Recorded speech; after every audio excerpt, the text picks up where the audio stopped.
Happy Wednesday. Welcome to the Osceola Seminole Sidelines live show, 7 p.m. Eastern.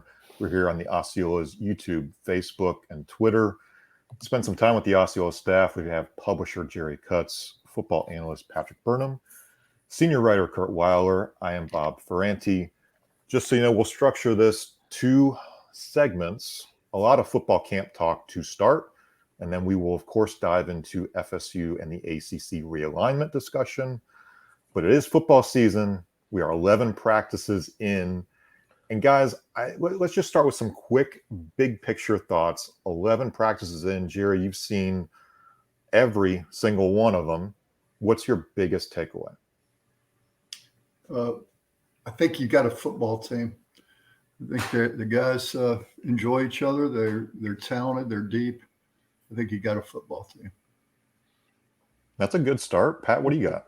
Well, I think you got a good football team. I will put it particularly on offense. I think they're going to be. I think they have a chance to be one of the better offenses, certainly in the ACC, if not the country.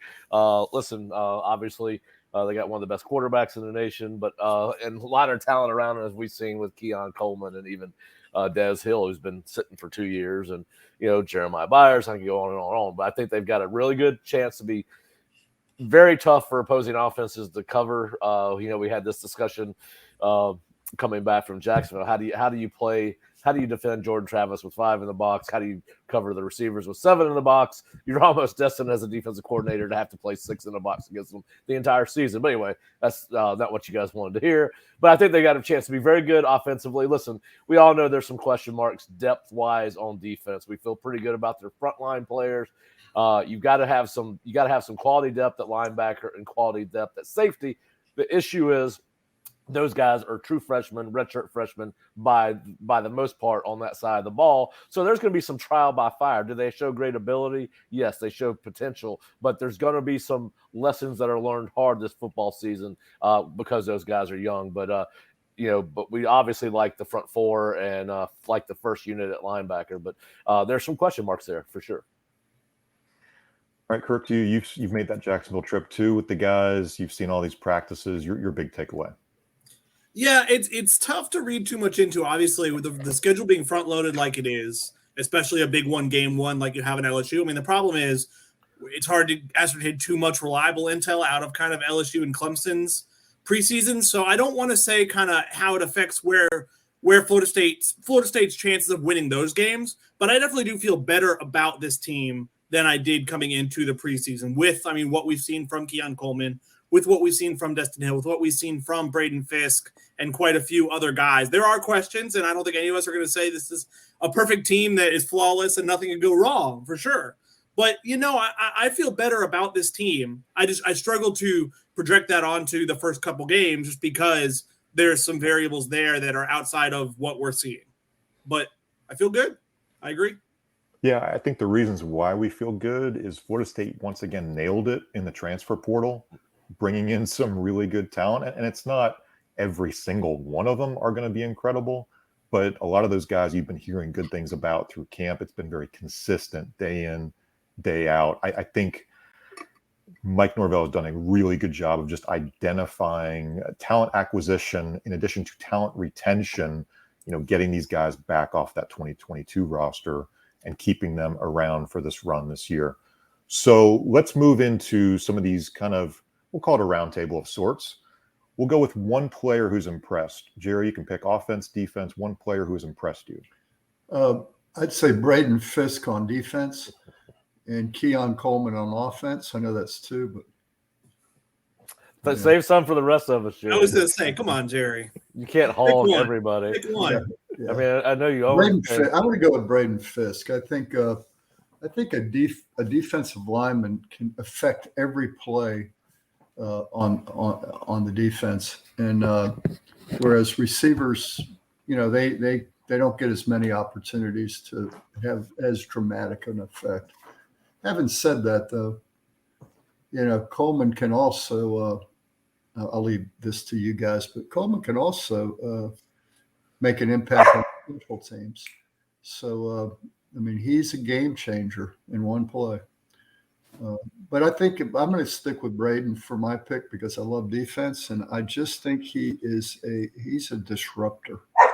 Well, and it's not just the thing with Braden you like is it feels like he has sequences he builds off himself, where he often stacks good plays together, has a couple in a row. He makes the most of when he's out there for sure. And I'd also say, just to finish my part on him, is he can play the edge too. And I've been a little, as I watch Florida State, I don't have to give a scouting report.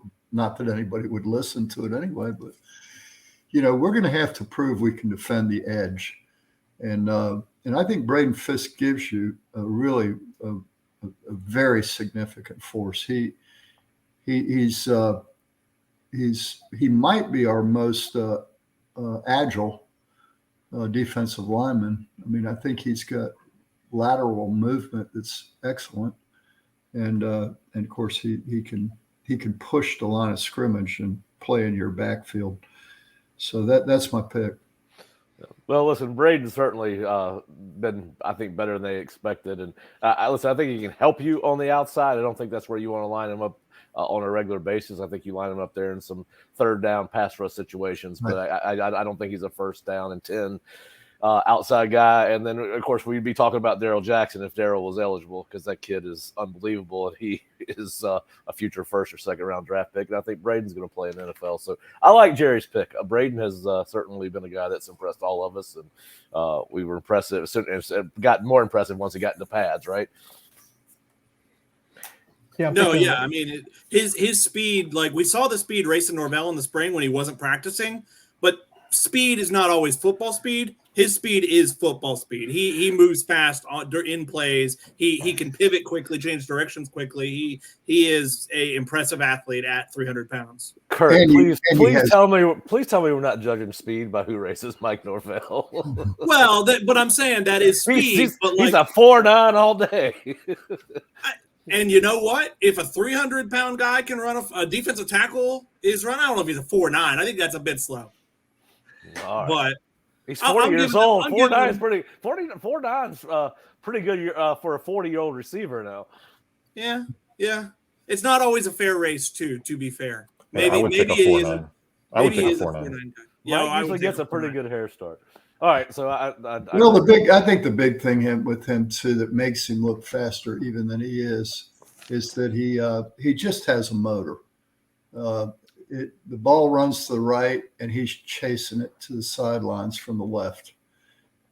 He just gets around the ball, and he's got a motor. And that is, Pat and everybody else knows that's listening. You got one guy like that on your team, and all of a sudden you got 11. Yep. Another guy I'm thinking about who's impressed, thinking about Keziah Holmes, just because when you went into this camp, you're thinking about that running back depth chart. You're thinking about who might emerge as a number 2 option, number 3 option. I'm not sure I had Keziah Holmes as a number 2 option or a number 3 option. No. And now I'm starting to sell myself of, yes, Lawrence Toafili does a lot of things great. He catches the ball so well. I mean, there is a value in a Lawrence Toafili. But there is a tremendous value in what Keziah Holmes has brought to this table. To Pat's point, would love to see the scrimmages, want to see how this really shows in 11-on-11. But I don't think the coach speak is exaggerating it too much. They are really seeing Keziah's toughness, physicality, what he's showing out there. I think has really taken me by surprise. What have you guys seen from Keziah, for example?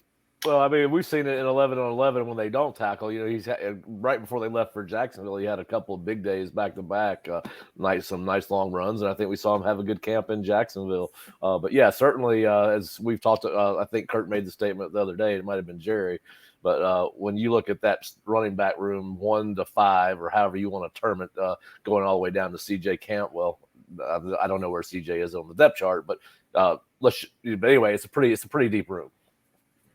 I was going to say, in the preseason, one of our subscribers, Josh Szymanski, called me, former writer for the Osceola, and he was asking me about Keziah. And I said, to be honest with you, I haven't really paid attention to him yet. This was before we really got into it. I did him last year, but he was being redshirted or whatever, sitting that year out. And boy, I called Josh the next day and said, your boy can play, and what I see in him, he's built a lot like Benson.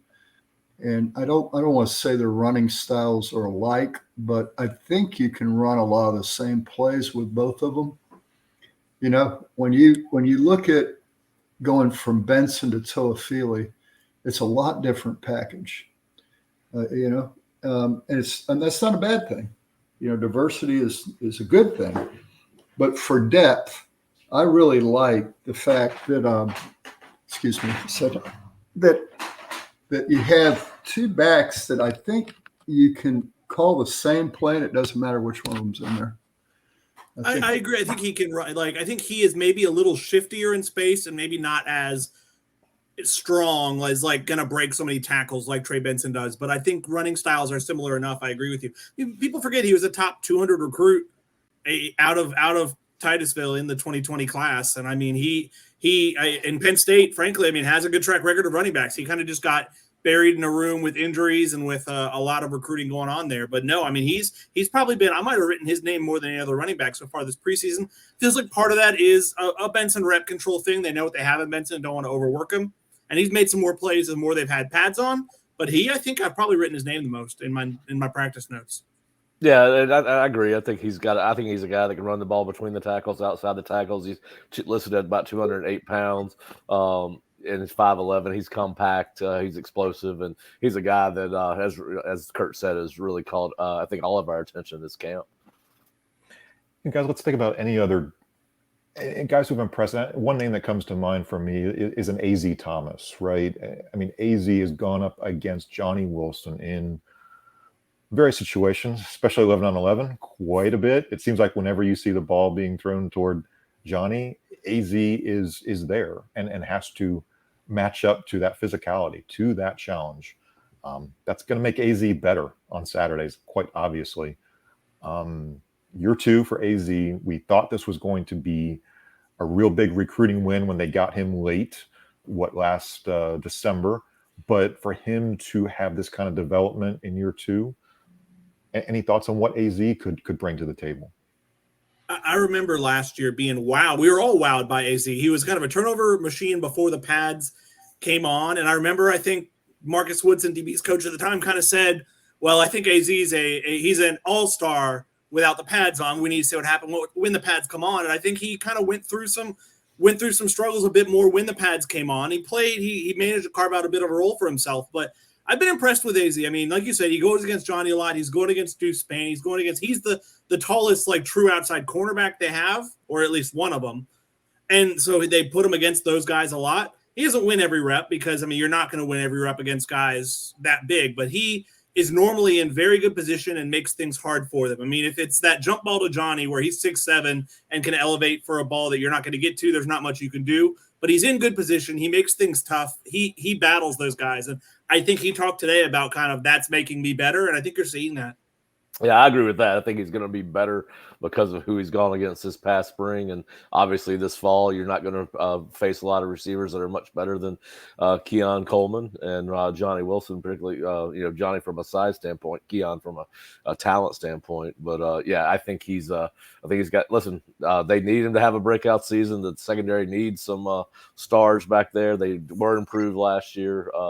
But we'll find out how it goes. But yeah, he's been impressive. Listen, and I don't want to get off on a tangent about some of the young guys because they have not played a lot of 11 on 11 tackle football, but we've seen some of those young DBs, and we can talk about this another time. But there's some young DBs that are making an impression in camp outside of the 11 on 11 scrimmages we don't get to see. Now, my guy is Jeremiah Byers. I would have gone with Daryl Jackson if he was eligible. And if he is eligible, I'll come back and we'll do this show again so I can rave about Daryl Jackson. But to me, Jeremiah Byers is the best offensive lineman Florida State has had in several years, and I don't think it's close. Listen, he goes up against Jared Verse, Patrick Payton, Gilbert Edmond, Braden Fisk every day. You're not going to win every rep, as Curt alluded to when we're talking about AZ. That's not how it works in college football. You're going to get beat sometimes. But Jeremiah Byers is consistently the best offensive lineman that Florida State has in any kind of pass pro, whether it's one-on-one pass pro, whether it's stunting games, where they're passing defenders off, depending on where they're coming from. I think he's the best offensive tackle Florida State's had, certainly since we started covering the program in 2019, and obviously maybe even a couple years before that. Can he be a difference? I don't know if you can have a difference maker on an offensive line, but he's going to make that offensive line a lot better. And I think he's really, his presence, not only is he going to help the starting lineup, I think it's helped guys like Robert Scott and Bless Harris because it's raised the level of competition. But I think he's a guy that is people are going to be very impressed with once they get to see him play. Agreed. Yeah, some good thoughts there, guys. I agree with all the picks that we kind of have a consensus here, which I think is good to hear. Let's move into one position group that has improved, and we may have more consensus here. But Jerry, I'll start with you. Well, I'm torn a little bit between the linebackers and the safeties. I came into this year worried about depth at the safety, and I'm not worried anymore. I think I knew I liked Shaheem Brown. I think he's a real football player. And, of course, you have Akeem Dent back there, but I worried about what was next. And, Knowles, moving him there is potentially a good thing. I think he's a football player, instincts. And there's been some other fellows that have stepped up there. That I like. We brought in a couple of new guys. I mean, Kirkland, it can play. Barker can play. They're rangy. I'm telling you, I think I can probably name another one, and maybe you guys can help me. Conrad Hussey. Thank you. That's a freshman, a true freshman. And what an impact that kid has made, and he'll only get better.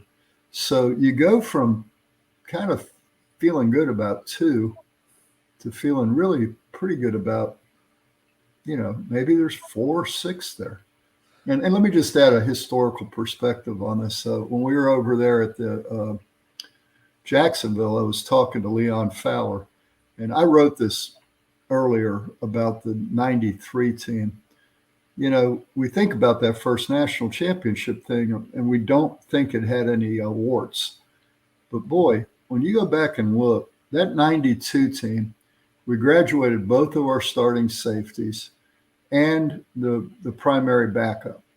The only guys we had coming back was a very, Richard Coase was a very late take in that recruiting class. And Devin Bush now, we remember Devin being a senior or a junior, but Devin going into that year had very few base reps. And we managed to get through that year with Coase and Bush without an injury.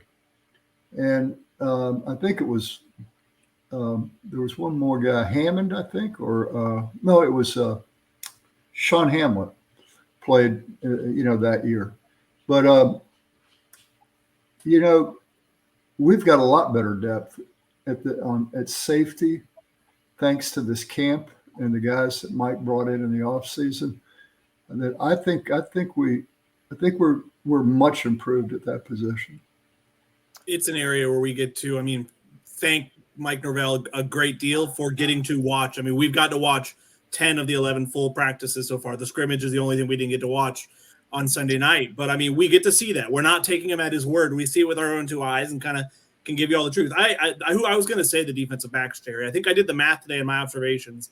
I think I went back and scrolled through Adam Fuller's Twitter timeline when he does the mission takeaways. I think it was freshman DBs, not just the safeties, the corners too, I think have combined for 9 interceptions or 9 turnovers, 4 takeaways through 11 practices. I think Barker's got 2. I think Hussey's got 3. I think Joseph's got 1. Quindarius Jones has 2. It's they're all making plays, and I don't know if they're all going to play this season because there's really not that much to go around, but it's going to bring out the best. Especially with how that defensive back class is shaping up. in the 2024 class they're assembling right now. I mean, you feel great about that. I think you feel better than you thought you did. I mean, we're not even talking about throwing Fentrell Cypress, who's had such success in Virginia. I think the entire secondary. But I mean, it's it is. I mean, it feels like the Pat Surtain effect. It feels like that you're already seeing some fruits of what seems to be early returns being a great hire Mike Norvell made. Yeah. Well, let's let the bullets start flying first. All right. I think they had to move Knowles to safety because of the lack of depth there. And listen, this is a different world than in 1990. These spread offenses, RP offenses, require a lot of discipline as a defensive back. These are true freshmen. They show a lot of them are true freshmen, redshirt freshmen. They show huge potential. I'm not going to downsell that. But I am going to say baptism by fire could be a part of this process for this season. But yes, absolutely. I mean, we have walked away multiple days talking about Conrad Hussey and Edwin Joseph. And listen, I've almost forgotten about my man Quindarius Jones in all of this. So yes, they getting better? Yes, but I do just want to stress that this is a young secondary, particularly at safety. Once you get past Knowles and the you go in with three guys you're really comfortable with, veterans at safety. And the good thing is, the nice thing we're seeing flashes from all of them, you'd hope you can get at least something from one of those three. It could be which one of those three survives in the fire, but you're hopeful one of them can to round out that 2D. Yeah. Listen, I think it's got a chance. I really do. I think it's got a chance. They got some talented kids there, but I think we do need to take into part that there could be some baptism by fire, particularly when you open up with LSU. And injury luck's always going to play a role. You talk to the 93 team, that 2013 team was exceptionally talented and exceptionally lucky about injuries. I mean, both they so that's always going to play a factor for sure. Yeah. I think we're in agreement on defensive backs, in particular safety. On offense, how do we feel about the improvement of the tight end group? Let's say since the bowl game, because we saw Jaheim Bell, we saw Kyle Morlock in the spring. We know Marquiston Douglas Biscuit can make one-handed grabs and he can move better than how many 290-pound tight ends are out there or whatever he is. But has this tight end group come farther than maybe any other position group since that Oklahoma game? Listen, either that or wide receiver, right? I mean, with the addition of what they've done with the portal. But certainly, listen, we've even seen improvement out of Preston Daniel. I mean, I don't know that there's an assistant coach on Florida State staff who's gotten more out of the players that he's had in these first 3 years under Mike than Chris Thompson. He did not get handed many weapons when he got here. If you guys remember what the tight end room looked like when Mike and Chris got here. But certainly you had Jaheim Bell, Kyle Morlock, Biscuit, and listen, we saw early. We were early impressed with Jackson West and early in camp. I think you're right, Bob. I mean, that room because of Jaheim Bell and Kyle Morlock and what they're going to be able to do from a personnel formation standpoint may have the biggest impact on what Mike's able to do with the offense this year. Yeah, I'll be curious if they can bring out some pages of the Memphis playbook a little bit more than they weren't able to do just from a personnel versatility standpoint the last couple years. Okay, so let's kind of look at areas of improvement. Let's toss out one position group that, let's just say, we want to see more from. Jerry, what's your pick? Hold on. I don't mean to delay the show, but it's a tough one. Easy one. Okay, you go first, Pat. Linebacker. And with the offenses they're going to have to defend, the responsibilities that linebackers have against these RPO offenses, you've got 3 proven linebackers coming into this season. Based on what we've seen, your 4th best may be a guy that's been in the program less than a month. Yeah. And he's a true freshman. Right. They have to hope that they can get through this season relatively healthy at linebacker. That's a hard position to play as a true freshman, particularly about with what offenses do in today. It's a different ball game, and I think that if I had that is my major concern on this roster heading into the LSU game. Yeah, I know. At Sunday night after the scrimmage, I mean, AJ Cottrell got a little praise, and awesome for AJ Cottrell, who's a walk-on. But that does kind of speak to. I mean, if you're hearing a lot of praise for a walk-on, it's a little. You've got to like read between the lines a little there of like, oh well, a little. I'm with you.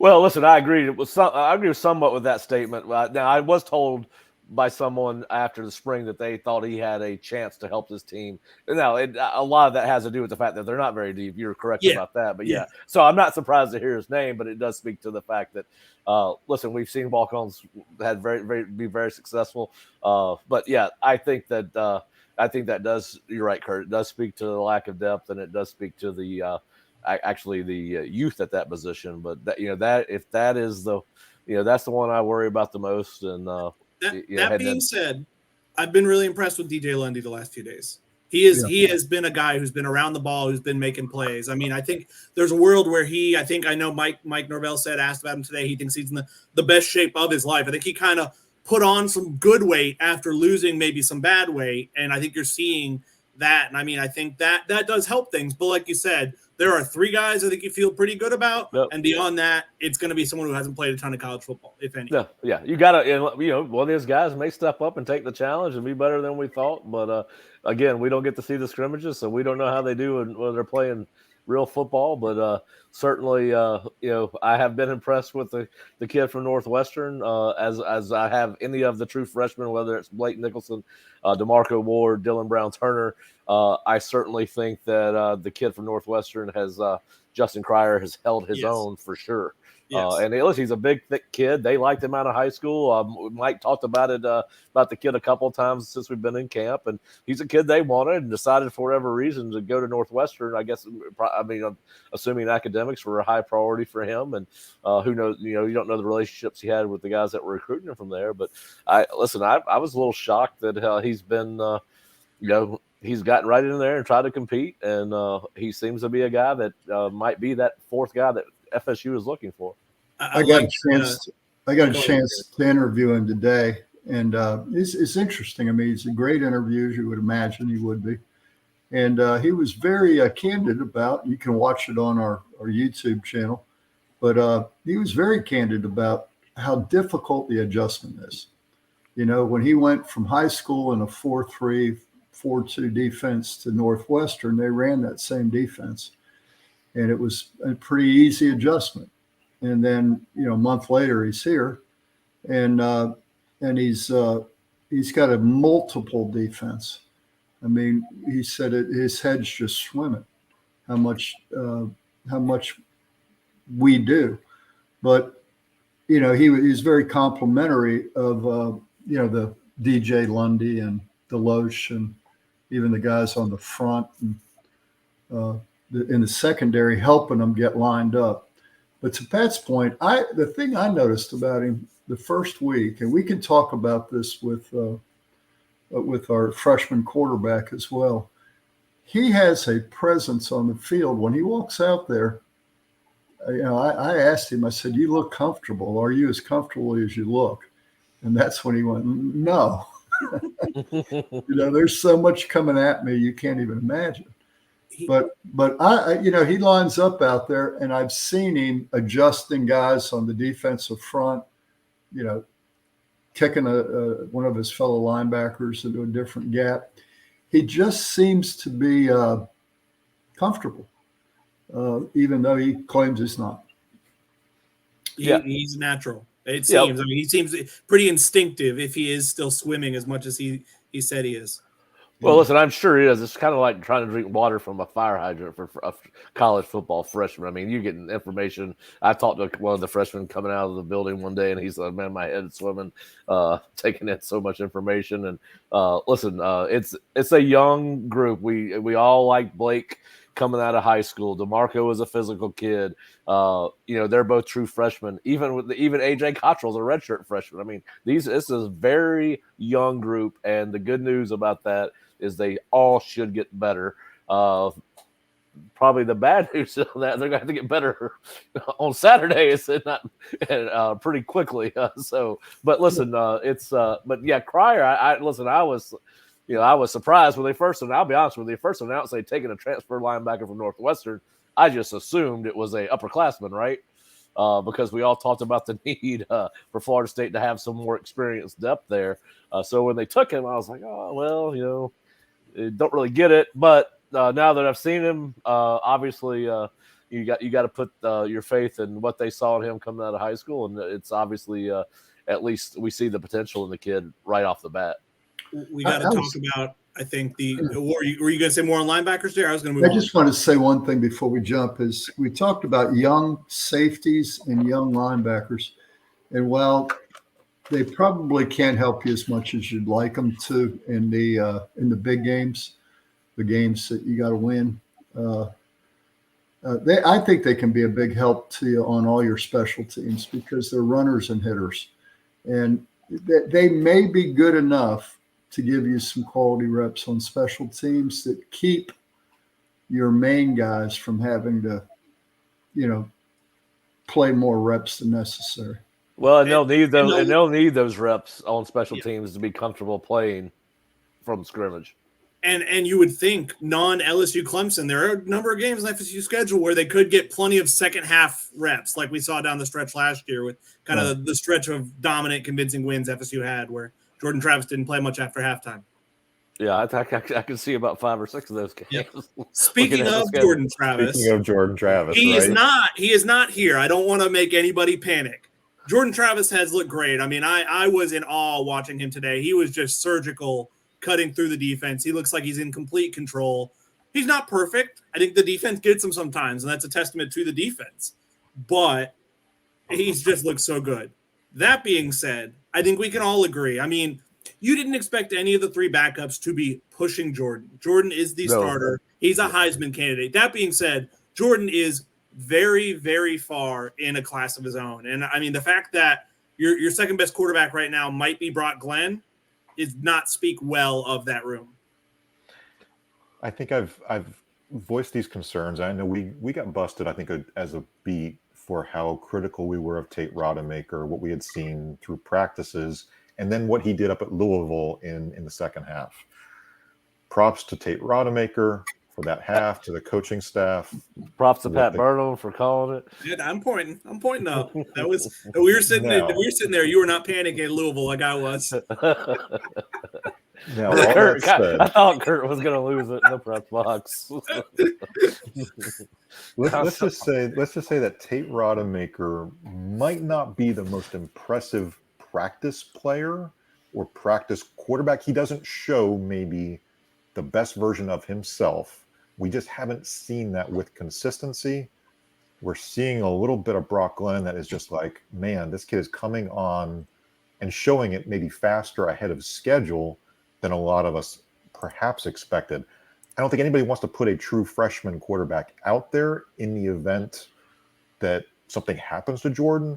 But with these games potentially getting out of hand from a score standpoint, you need to be in the business of developing your number 2 quarterback. I think an argument could be made that it's Brock Glenn right now. Any thoughts that you guys have? Yeah, I think it's. I still don't think they've decided who number 2 is. I think it's gotten a little bit clearer based off what we've seen. But yes, listen. And here's the thing that I think we have to remember: whoever is the number 2 is going to be surrounded by some really good players. And let me make this. There is no quarterback that is a game manager. They handle the ball too many times to manage a game. They are always different makers because of what they can or can't do. They always make it. So I'm not going to say it here and say that they have to come in and manage a game. They don't, but they have to come in and be able to use the talent that is surrounding them. And there's a ton of talent surrounding whoever is FSU's second team quarterback. So I've never believed in a quarterback as a game manager. There's just too.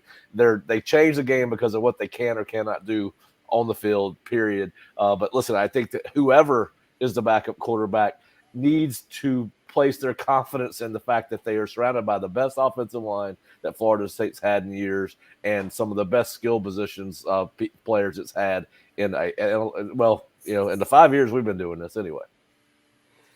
Brock looked great today. He's by no means perfect. He threw a pick today, although it was not his fault. It bounced off a tight end's hands and was intercepted.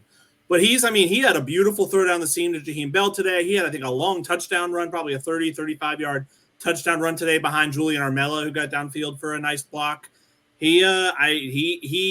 Mike Norvell heaps a lot of praise on him. He gets asked about Brock a lot, and I will say Mike seems to do that a lot with new quarterbacks. You always want to ask about them because readers want to know, and he's normally he's gonna, those are guys he's gonna be much kinder to than hard on.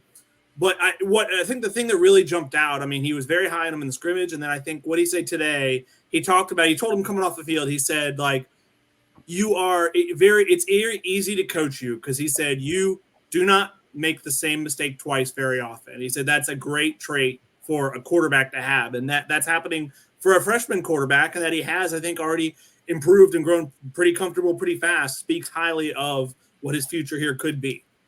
Yeah, I think he's got a little bit of the it factor. He seems to carry himself differently. We've talked about that as a staff. Mike's talked about it as he's mature beyond his years. Listen, that's what we think going in.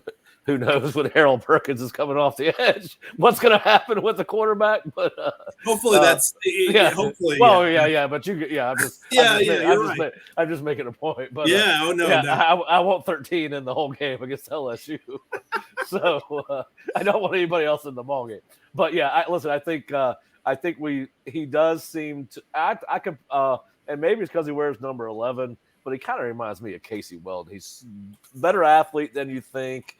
He seems to carry himself with shoulders back, head up. You don't ever see him get frustrated. He takes to coaching. He threw an interception in Jacksonville in the end zone, and Tokarts was on him from the get-go. Where are you on the field? You can't make this mistake at the 10-yard line. You can't do it. Listen, he takes the coaching. He seems unfazed. I think it's not. I don't think that battle's over yet, but I do think that you're right. I think there's something to the fact that Brock could be your guy as the number 2. I've wondered for years how it is that schools like University of North Carolina can bring in a freshman and start him right away, and he goes on and successful. They've had 2 back-to-back. Yep. And goodness gracious, I can hardly think of one. Here, I mean, Jameis redshirted. He could have done it without redshirting him, but we just haven't seemed to get those guys. In the Bowden era, it took 3 years before they saw the field, except for a couple. And but this kid is that kid. It looks to me that he has that quality that you all talked about, where he's unfazed. He just looks like he belongs, out there.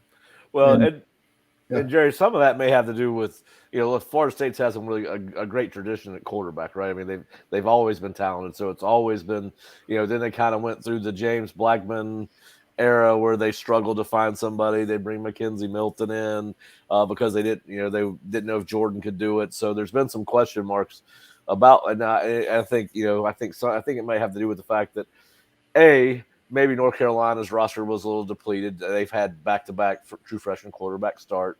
B, those are obviously NFL caliber players. Yeah. You've got the kid that graduated that was Sam, whatever his name is. He's a starting quarterback for the Redskins, and Drake May is going to be the first or second pick in the draft if he does anything this year that he's expected to do. And then the other thing I'm going to mention, and I'm not a huge 7-on-7 guy, but these young quarterbacks come into college anymore throwing the ball in 7-on-7 all the time. I think they're more comfortable than they ever. Then I think that is one of the benefits of these 7-on-7s. I still think people should, and I'm gonna get off on a tangent here. I don't like the all-star 7-on-7 teams that these kids do. They should do it with their teams, high school teams. Todd Fordham, I had that conversation at practice the other day. Former FSU offensive lineman who's the coach at Bowles, where his son plays, tight end actually. But anyway, I think that's helped speed up the development of some of these quarterbacks. When they come in, they're very they're probably advanced in reading coverages to some extent. They're not going to see the mix of coverages that they're going to see at the major college level in high school. You just don't have the time to put all that in. But I do think that's probably a benefit. And I'm sure Brock and Tate and AJ, for that matter, have spent a ton of time doing 7-on-7 coming into before they got to FSU. And I think that's probably helped these quarterbacks adjust a little bit quicker than they would have 20 years ago when 7-on-7s were something you did with your high school team after you lifted weights. And every quarterback, it seems today, has a quarterback coach. Yeah. So yeah. Somebody's making money. Yeah. Money makes the world go around. But it's a lot of year-round stuff, not like in the old days where the quarterback played 3 sports.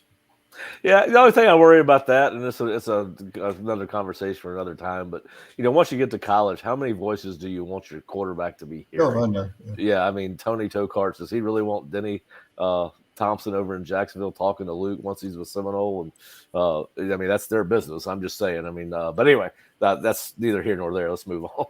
But it's the part about Brock. I mean, the Brock of it all. Brock is doing this because it feels like neither AJ Duffy nor Tate Rodemaker are especially taking the reins. I think we thought both of them had a chance. I thought AJ took some steps forward in the spring, and I haven't really seen those carry over to the fall. And Tate is always going to be Tate. If Tate were to be the starting quarterback next year, it would be because no one else rose to the occasion. It feels like Brock might be rising to the occasion.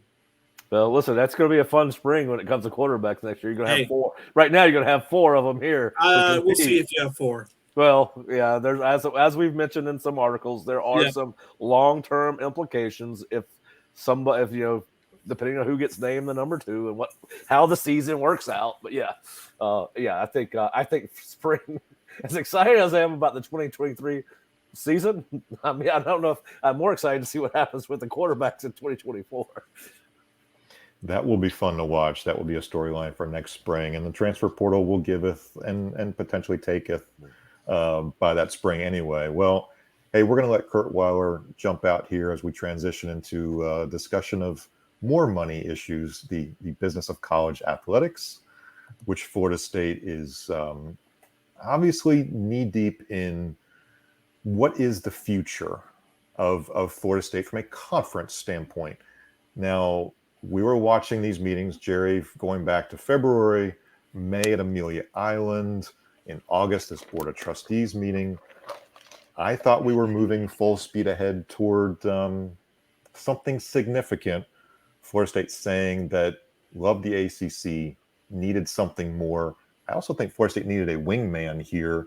Hello, Clemson. Hello, maybe North Carolina. Hello, anyone else out there. There was a lot of crickets.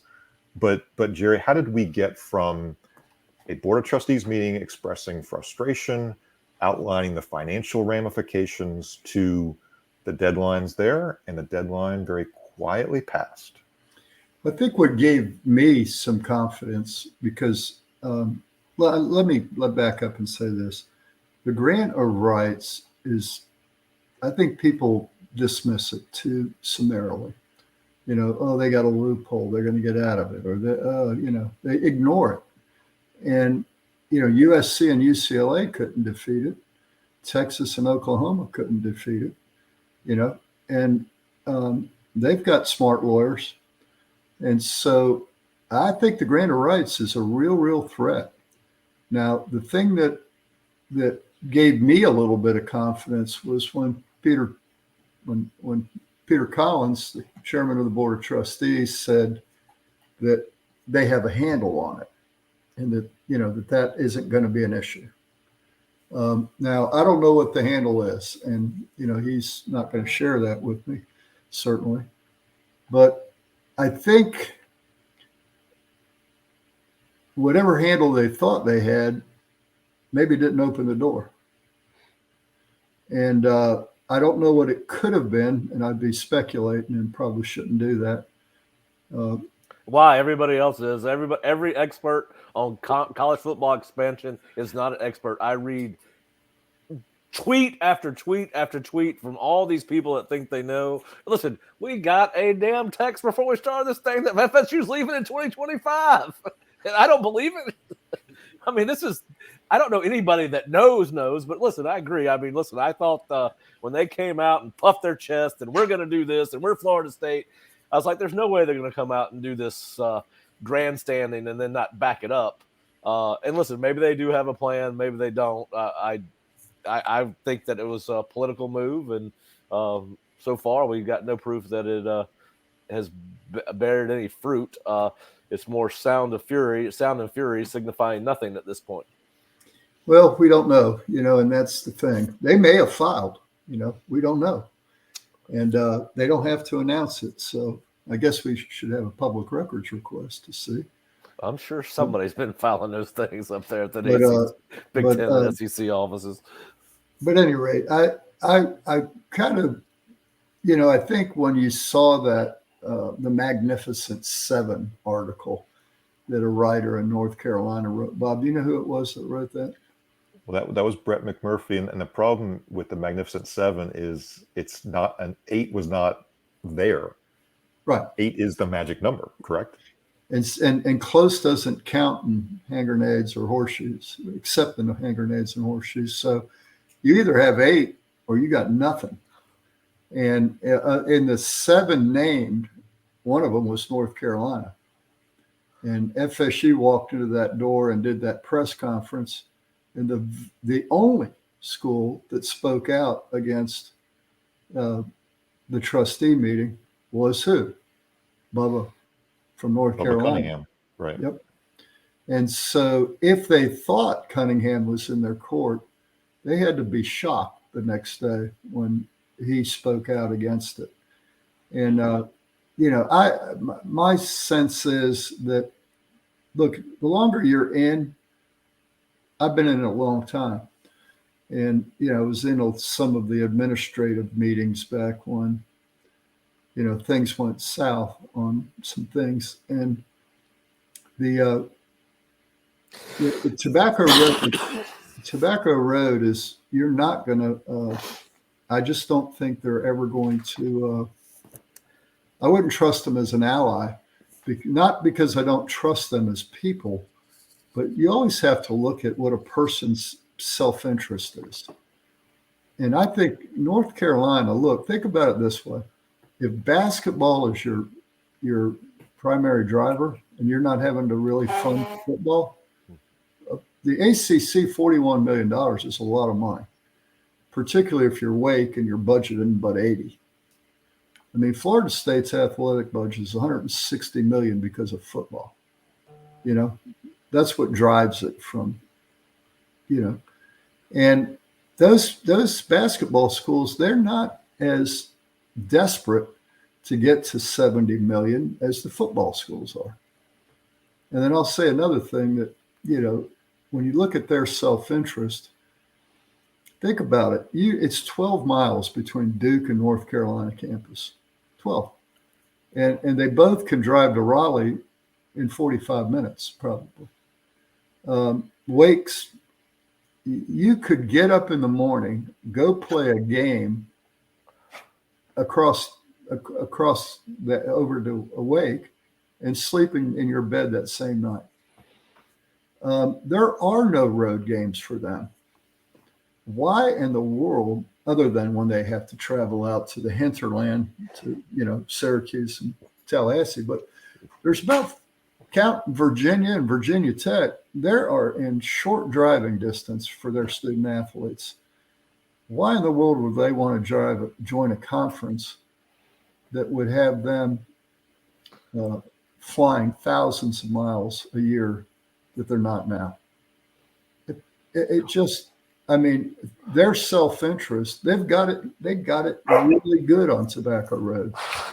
So I don't know, and I know North Carolina is, they have exceptional,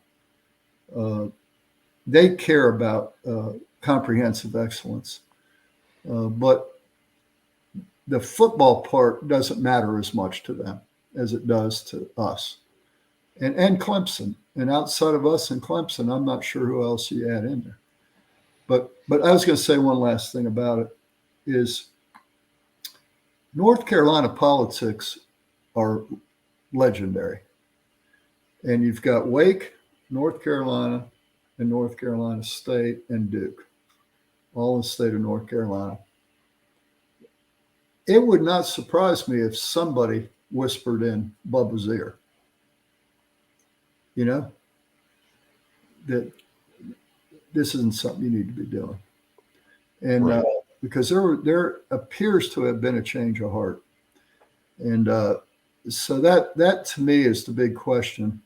Was the handle getting 8 teams to leave? And can you still put that handle together? Now, when you get out away from those primary schools, I mean, why would North Carolina State want to leave the ACC to wind up in the Big 12? You'd have an incredible amount of travel. And I would argue the money's not going to be any better. So I just don't see the motivation. What Syracuse might be inclined, Boston College, maybe. Well, if Clemson and Florida State were to leave the ACC, what does the ACC left to hang its hat on from a football standpoint?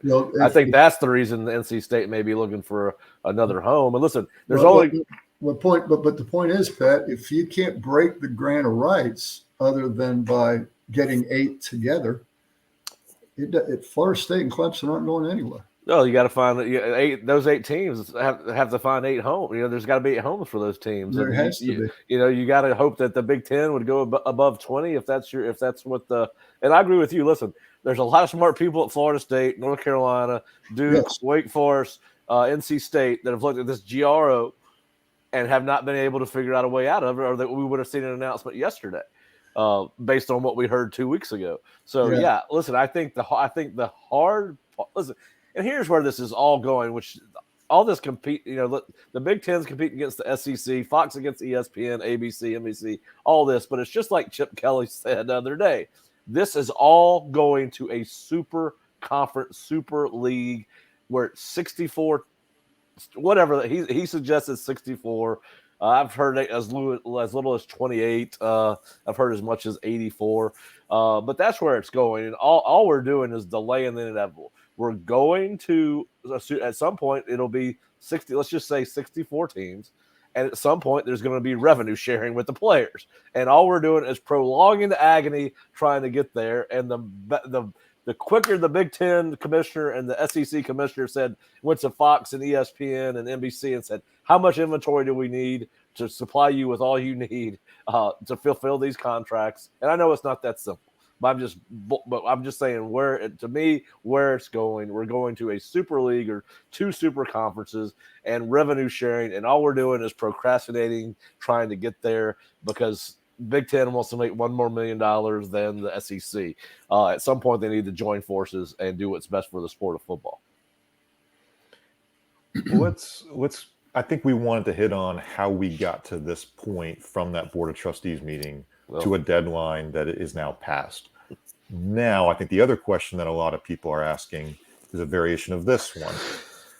McCullough, Alford, Board of Trustees, there is alignment. Jerry, you've written about alignment a lot. We have that with the president, the AD, and the board. That's a good thing for Florida State. So what happens next? And I'll hit on some things I think we can agree on. If you guys disagree, let me know. But we think short term, Florida State can remain very competitive in football financially, in Olympic sports financially, can retain coaches, can be good in the NIL ball game as good as it needs to be. Long term, a lot of questions there, right? The grant of rights obviously extends to 2036.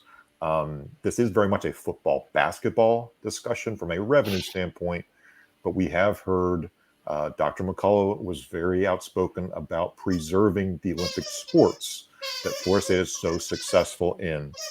So I think the question now is, having taken into account these issues, short-term, long-term, what do you think could happen next, Jerry? Or what are the next questions that you have as we sort of look at how this might play out, whether it's weeks or months towards something? And maybe that next something also, I should say, is there could be a success initiative announcement coming from the ACC to be determined. They announced it in May with no specifics. What are those specifics? It's very possible we'll hear about them soon. But laying all that out there, Jerry, what are your thoughts? Yeah, I think let's start with the success initiative. You know, a couple of things have happened here. You know, FSU has the board of trustee meeting, and it's the fury that Pat talked about, which was to make a point. It was orchestrated.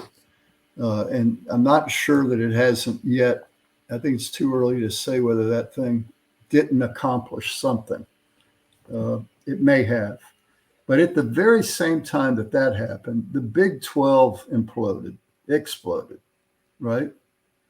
And if you think back, it was because the Big 12 denied USC and UCLA an uneven revenue share. They had it as the Pac-10, but then when they went to the Pac-12, they took it away. And USC went on record right then saying, you've got to figure this out or we're out of here, right? Well, they were true to their word. They left. And now you have, this week, Stanford and Cal come to the ACC, hat in hand, and say, we need for you to admit us into your conference. So our ACC members heard that. They voted on it. You know, it's who knows whether it'll happen or not right now. They're one vote lacking. But I think all the ACC members saw on August 2nd, Florida State say they did what Southern Cal did years ago.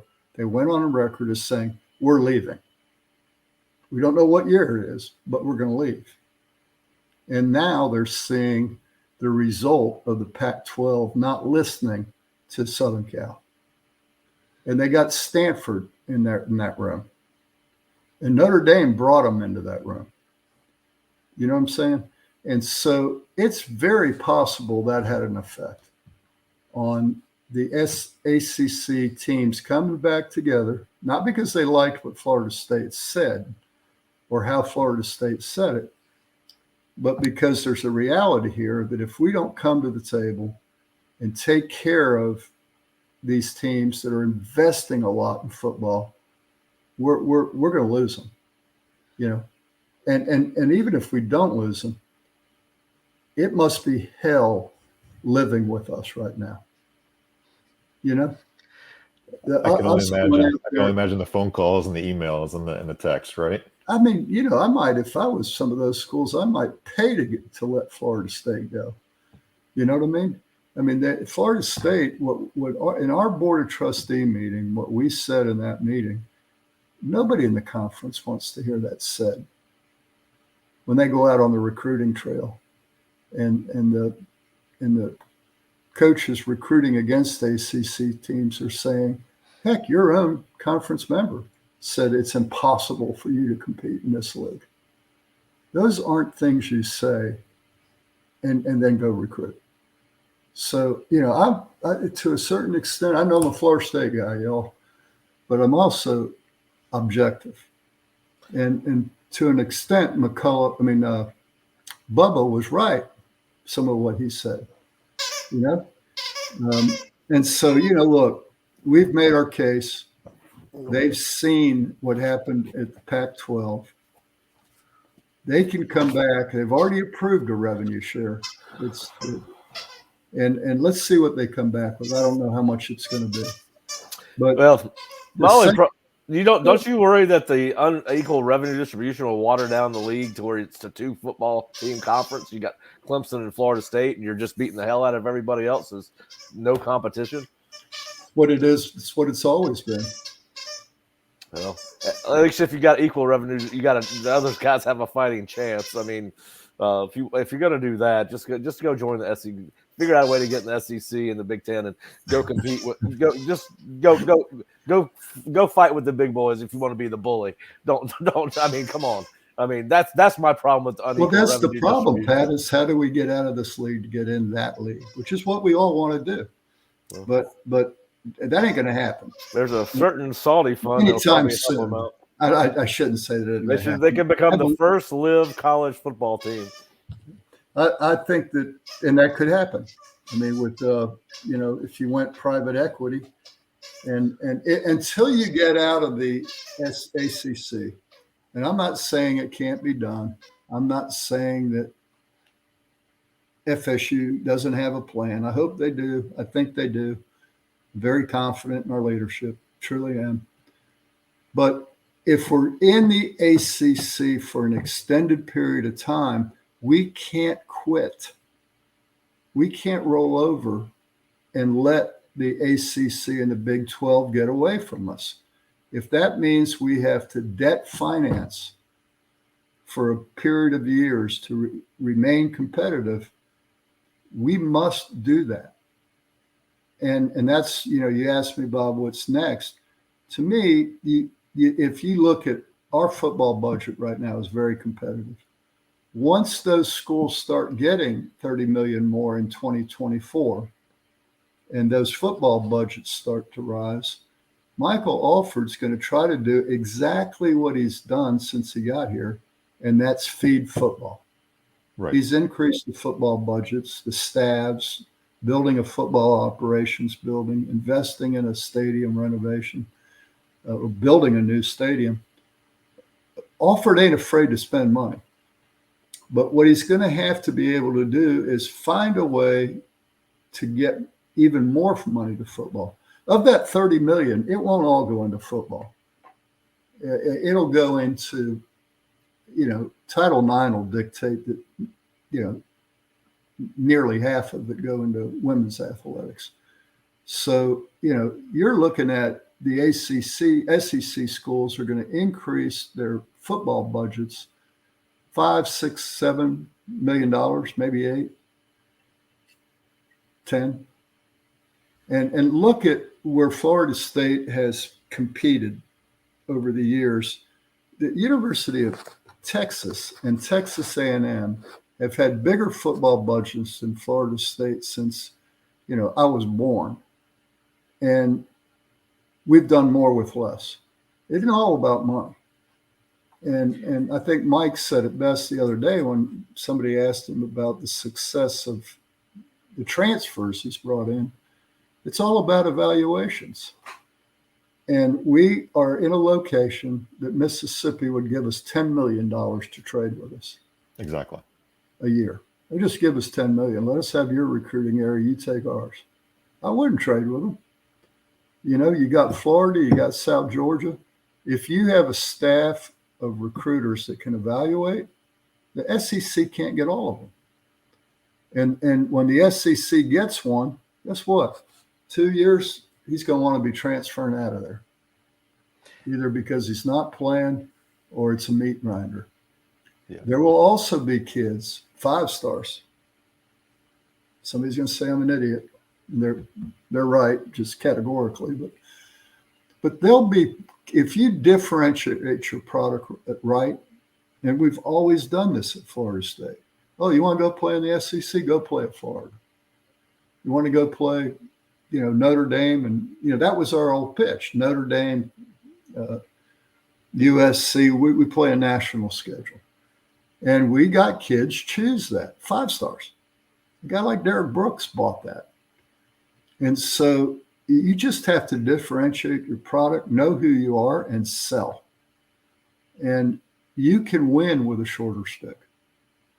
You were making that point earlier today. We were talking with some friends outside the practice field, and you said, programs are successful because they pack their football stadiums Exactly. on Saturdays. They sell tickets, they sell parking passes, concessions, booster donations, etc. And that's to me, Bob, is the biggest weakness we have with the ACC.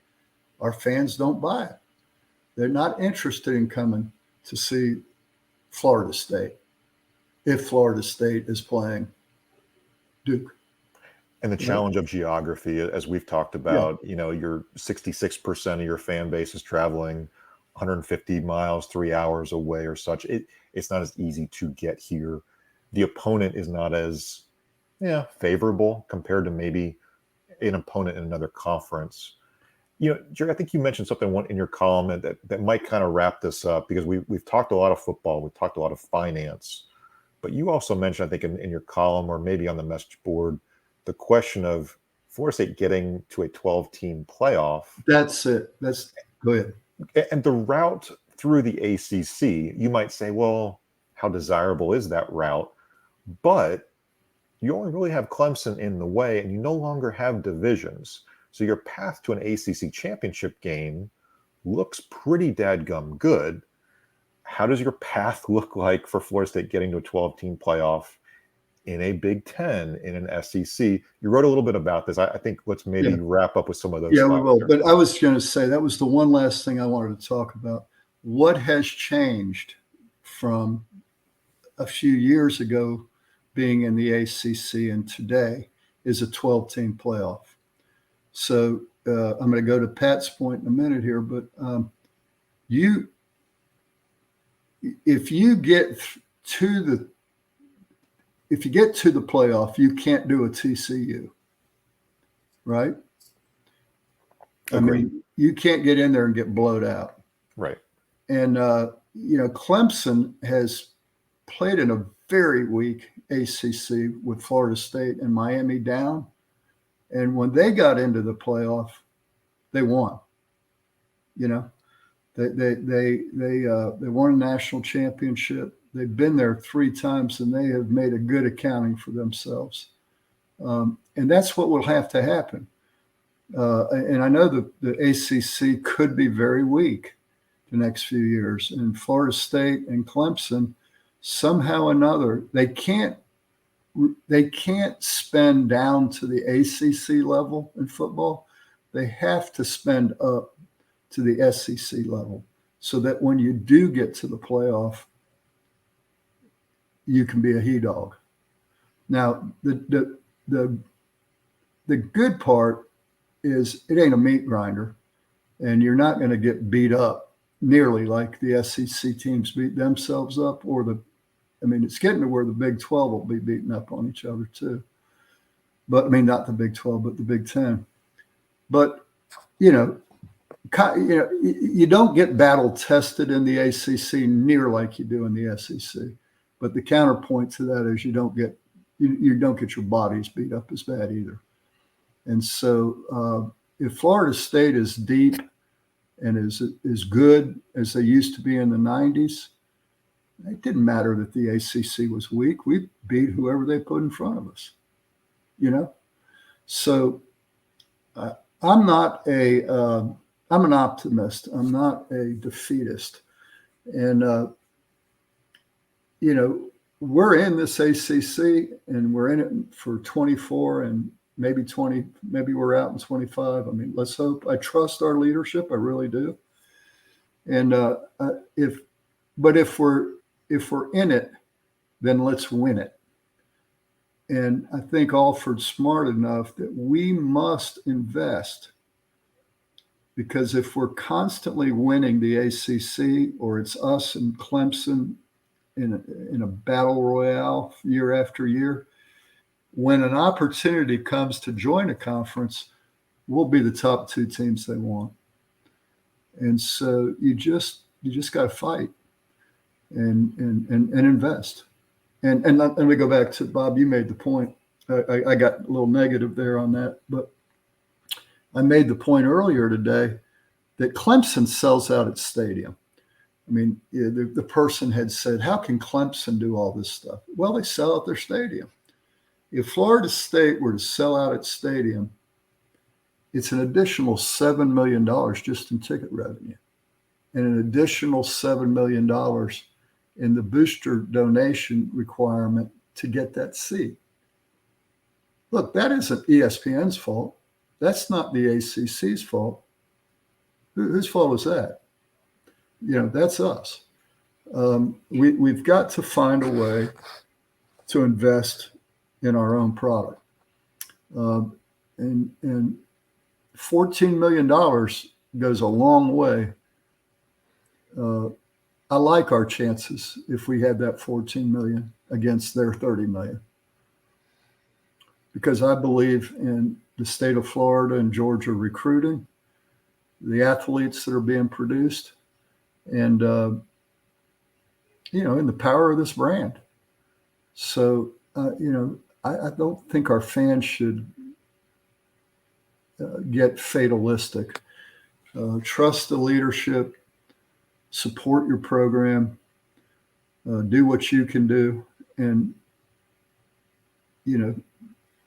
as I said on a show, Tom Block show, never quit. We are the unconquered, and I think we've got to think like that and spend like that and invest like that, even if it requires Alford going out and borrowing money to provide the resources we're going to need in the short term. You can't do that forever. You can't borrow your way out of a problem. But in the short term, you can invest in your product.